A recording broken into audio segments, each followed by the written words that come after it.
कधी पाणी साचलं या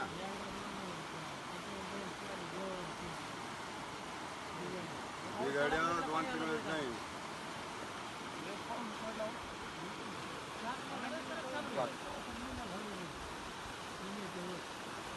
काय जेवायला पाण्याला पूर राहील का जर नळ्या राहिल्या नळ्या रिकाम्या राहिल्या नळ्यामध्ये बसला आहेच रेती जाऊन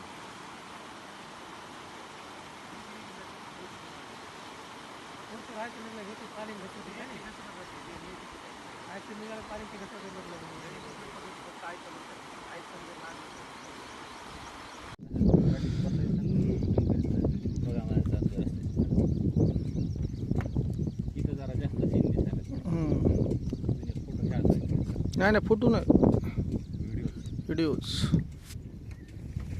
ताजे होईल पण रस्ते ताजे असल्यास सगळं होतं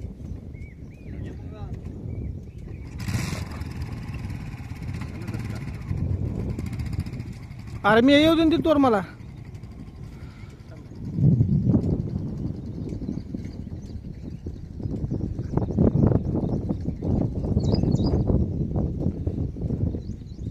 थोडं फुटलं त्याच्यात आका भरून नाही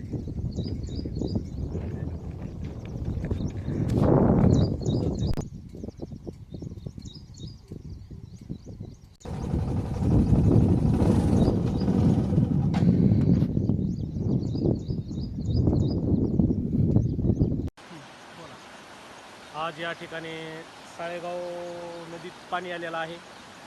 आज 4 दिवसांनी आमच्या गावाचा संपर्क तुटलेला आहे. बऱ्याच शेतकऱ्यांचं नुकसान झालेलं आहे.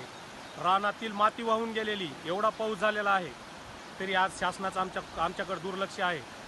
शासन आज कुठल्याच दृष्टिकोनातून शेतकऱ्याला मदत करत नाही आहे किंवा गावाला मदत करत नाही आहे. बरेचसे शेतकऱ्यांच्या पेरण्या राहिल्यात. या पुलाच्या पलीकडे आमचा बराचसा शिवार आहे. 4 दिवसापासून शेतकऱ्यांना नदीच्या पलीकडे जाता येत नाही आहे. शेतकऱ्यांची लागवड रुकलेली आहे आणि बरेचसे अडचणी आहेत गावामध्ये. कोणाची डिलिव्हरी पेशंट असेल, कोणाचा पेशंट असेल तरी आमच्या गावातून इथं पलीकडे जाता येत नाही आहे.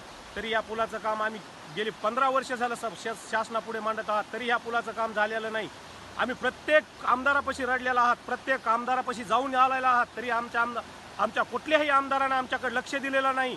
आमच्या कुठल्या शासनाने आमच्या कुठल्या सुविधा दिलेल्या नाहीत. आज शेतकऱ्यांची खूप काही नुकसान आहे. आज आमच्या गावामध्ये तलाठीसुद्धा येऊ शकत नाही. जर एखाद्या ठिकाणी जर एखादा पंचनामा करायचा असेल, जर एखाद्या शेतीचा जर पंचनामा करायचा असेल तर या पंचनामा करण्याकरता शासनाचा कुठलाही एखादा कर्मचारीसुद्धा येऊ शकत नाही गावामध्ये. तरी आमच्या गावानं आमच्या सगळ्या गावाच्या मते या पुलाचं काम तातडीनं करण्यात यावं एवढी आमच्याकडून सगळ्या गावाच्या वतीने शासनाला विनंती आहे. आज